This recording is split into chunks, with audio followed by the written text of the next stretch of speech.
feel it in the green of springtime, every bud and every leaf. I hear him shout to all creation, life has won the victory. Hello everyone, I am Sam C and I'm here to bring you the message, don't go back. Life isn't easy. There are times when our world crumbles down around us and we feel stuck. We believe in God, but question why He's allowing evil and hurting in our lives. Our thoughts are surrounded by doubt, and in a moment of desperation and wanting comfort, we go back to doing the same sins we committed before we met Jesus.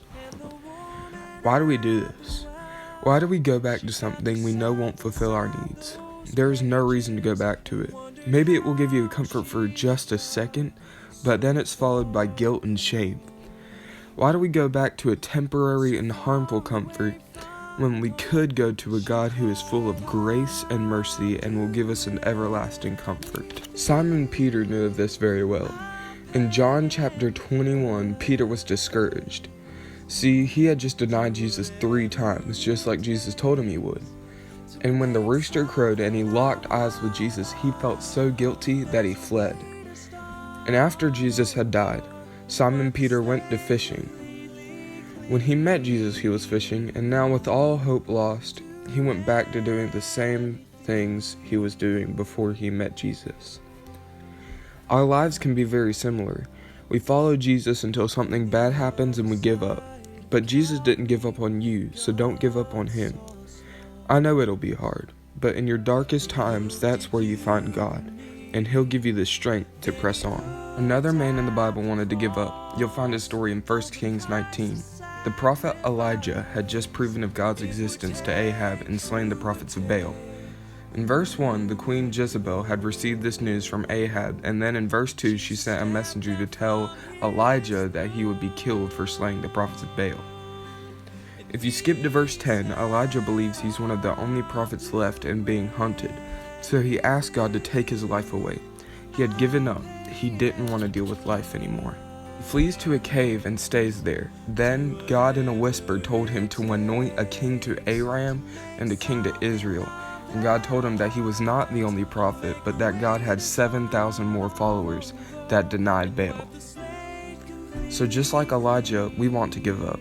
But Elijah found peace and joy in listening to God and doing His will. You will too. Follow God and do His will, and your negative outlook and discouragement will vanish. It won't be easy at all. There are going to be bad times, and they will hit you like the wave of the seas. So when bad times come, how do you continue to follow? Well, you can find the answer at the end of 1 Kings 19. Elijah was told to find Elisha and call him to discipleship. And Elisha took all his oxen and slaughtered them and fed it to the people. Why did Elisha slaughter all the oxen? Because now that he was called to discipleship, he wanted to make sure he had nothing he could turn back to if he felt discouraged. See, if he had kept the oxen, then if times got tough, he could have gone back to being a farmer. But since he killed the oxen, he knew he had to trust God and persevere in the trials awaiting him on his journey. Whatever might pull you away from God and His will, get rid of it. No matter what it is, it's better for it to be gone than for you to be stuck and not hear God because you can't let go. Don't go back. It's not worth it.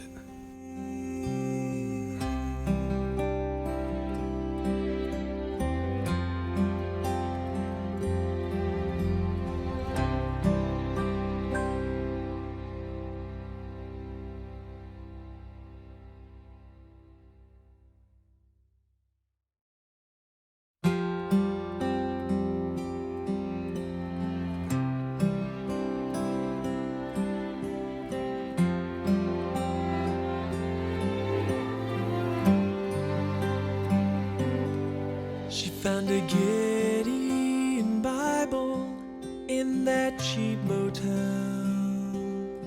She read the story about Jesus and the woman at the well. She found herself inside those pages and wondered how she had got so far gone, so far away from home. And she cried